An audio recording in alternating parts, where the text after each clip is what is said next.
ತಾಲೂಕಿನ ಹಾನವಾಡಿ, ಕೂನುಕೊಪ್ಪಲು, ನಂಜನಾಯನಪುರ, ಪಟ್ನಾ, ಹವೇರಳ್ಳಿ, ಹಂಗ್ರಾಪುರ, ಚಿನ್ನಪಳ್ಳಿ-ಕೊಪ್ಪಲು, ಕಿರಗಾವಲು ಗುಮ್ಮನಹುಂಡಿ ರಸ್ತೆ, ದುಗ್ನಳ್ಳಿ ಹುಲಿಗಲ ರಸ್ತೆ ಅಭಿವೃದ್ಧಿ ಕಾಮಗಾರಿಗೆ ಚಾಲನೆ ನೀಡುವುದರ ಜೊತೆಗೆ ಬಸವನಪುರದಿಂದ ಬುಗಸವಳ್ಳಿವರೆಗಿನ ಹೆದ್ದಾರಿ ರಸ್ತೆ ಬದಿಯ 1 ಕೋಟಿ ವೆಚ್ಚದ ಚರಂಡಿ ನಿರ್ಮಾಣ ಜೊತೆಗೆ ಮಾರ್ಕಾಲು ಹಾಲಹಳ್ಳಿ ನಡುವೆ 3.5 ಕೋಟಿ ರೂಪಾಯಿ ವೆಚ್ಚದ ಬ್ರಿಡ್ಜ್ ಕಮ್ ಬ್ಯಾರೇಜ್ ನಿರ್ಮಾಣಕ್ಕೆ ಶಂಕುಸ್ಥಾಪನೆ ನೆರವೇರಿಸಿದರು.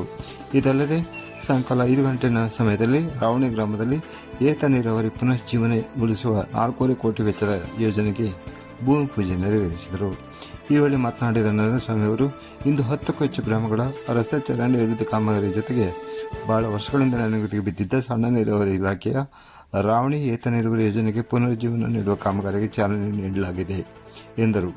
ಈ ಬಾರಿಯ ಬಜೆಟ್ನಲ್ಲಿ ಮಳವಳ್ಳಿ ತಾಲೂಕಿಗೆ ಸಾಕಷ್ಟು ಅನುದಾನಗಳ ಕೊಡುಗೆ ದಕ್ಕಿದ್ದು, ತುರುಗನೂರು ಬ್ರಾಂಚ್ ನಾಲಾ ಆಧುನೀಕರಣ ಕಾಮಗಾರಿಗೆ 200 ಕೋಟಿ, ಕೊರಟಗೆರೆ ಬಾವಲಿ ರಸ್ತೆ ಸೇರಿದ ಮಳವಳ್ಳಿ ಮೈಸೂರು ರಸ್ತೆಯ ಚತುಷ್ಪಥ ರಸ್ತೆಯಾಗಿ ನಿರ್ಮಾಣ ಕಾಮವಾಗಲಿದ್ದು, ಜೊತೆಗೆ ಕಾರ್ಮಿಕರ ಮಕ್ಕಳಿಗೆ ವಿಶೇಷ ವಸತಿ ಶಾಲೆಯನ್ನು ತಾಲೂಕಿಗೆ ನೀಡಲಾಗಿದೆ ಎಂದರು.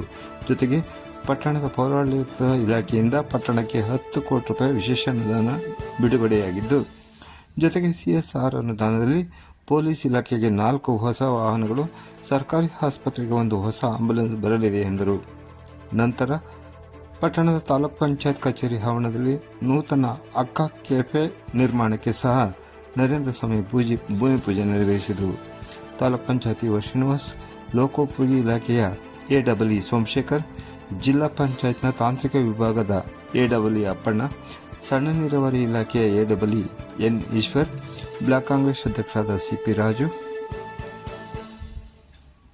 ಮಾಜಿ ಅಧ್ಯಕ್ಷರಾದ ದೇವರಾಜು, ಬ್ಲಾಕ್ ಕಾಂಗ್ರೆಸ್ ಖಜಾಂಚಿ ಬಿ ಮಹಾದೇವು, ಮನ್ಮೂಲ್ ನಿರ್ದೇಶಕರಾದ ಆರ್ ಎನ್ ವಿಶ್ವಾಸ್, ಕೆಡಿಪಿ ಸದಸ್ಯ ಶಶಿರಾಜ್, ಗ್ಯಾರಂಟಿ ಯೋಜನೆಗಳ ಅಧ್ಯಕ್ಷ ಮಾದೇಶ, ಮುಖಂಡರಾದ ಸಿ ವೇದಮೂರ್ತಿ, ಸಂತೋಷ್, ಆನಂದ್ ಕುಮಾರ್, ಪುರಿಗಾಲಿ ದೀಪು, ರಾವಣಿ ರಾಜೇಶ್, ಮಂಚನಹಳ್ಳಿ ಸಿದ್ದರಾಜು ಮತ್ತಿತರ ಈ ವೇಳೆ ಹಾಜರಿದ್ದರು.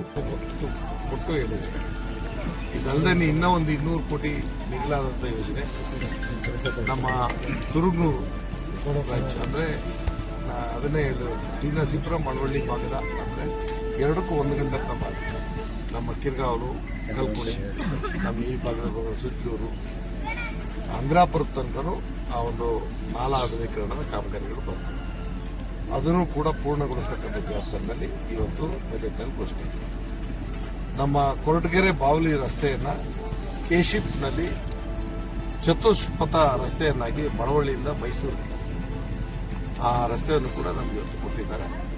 ಇದಲ್ಲದೆ ಈಗಾಗಲೇ ನಮ್ಗೆ ಗೊತ್ತಿದೆ, ಕುತ್ತೂರು ಭಾಗದ ಕೆರೆಗಳು ತುಂಬಿಸತಕ್ಕಂಥ ಕೆಲಸ ಮಾಡಿದ್ದಾರೆ.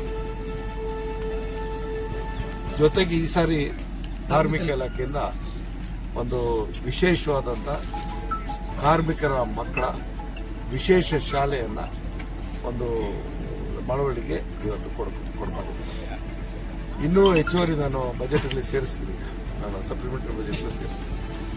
ಅದರಲ್ಲಿ ಮತ್ಸ್ಯೋದ್ಯಮದ ವಿಚಾರದಲ್ಲಿ ಒಂದು ನಾನು ಸೇರಿಸಿದ್ದೆ. ಮುಖ್ಯಮಂತ್ರಿಗಳ ಹತ್ರ ಮಾತಾಡಿದ್ದೀನಿ, ಅದನ್ನು ನೀವು ಯಾವಾಗ ಬೇಕಾದ್ರೂ ಮಾಡಿಕೊಡ್ತೀವಿ ಅಂತ ತಿಳಿಸ್ಕೊಡ್ತೀನಿ. ಮತ್ತು ಹಾಗೆ ನಮ್ಮ ಪೌರಾಡಳಿತ ಸಚಿವರು ನನ್ನ ಹತ್ರ ಏನೋ ಅವ್ರ ಕೆಲಸ ಆಗುತ್ತೆ, ಅವ್ರಿಗೆ ನಾನೊಂದು ಪಟ್ಟಾಕಿ ಪಟ್ಟಣಕ್ಕೆ 10 ಕೋಟಿ ಕೊಟ್ಟರೆ ನಾನು ನಿಮ್ಮ ಕೆಲಸ ಮಾಡಿಕೊಡ್ತೀನಿ. ಹಾಗಾಗಿ ಒಂದೊಂದನ್ನು ಜೋಡಣೆ ಮಾಡ್ಕೊಂಡು ಮಳವಳ್ಳಿಯ ಸರ್ವಾಂಗೀಣ ಅಭಿವೃದ್ಧಿಗೆ ನಮ್ಮ ಜವಾಬ್ದಾರಿನ ನೀಡ್ತಾ ಇದ್ವಿ. ಇನ್ನೇನು ಕೆಲವೇ ದಿನಗಳಲ್ಲಿ ಮಳವಳ್ಳಿ ತಾಲೂಕಿನ ಪೊಲೀಸ್ ಇಲಾಖೆಯ ವಾಹನಗಳಿಗೆ ಒಂದು ಕಾಯಕಲ್ಪ ಕಲ್ಪಿಸಿ CSR ನಿಧಿನಲ್ಲಿ 4 ವಾಹನಗಳು ಮತ್ತು 1 ಆಂಬ್ಯುಲೆನ್ಸ್, CSR ನಿಧಿನಲ್ಲಿ 1 ಆಂಬ್ಯುಲೆನ್ಸನ್ನು ಮುಂದಿನ 10-15 ದಿವಸದಲ್ಲಿ ನಾವು ಅದನ್ನು ಇಲ್ಲಿಗೆ ಲೋಕಾರ್ಪಣೆ ಮಾಡ್ತೀವಿ.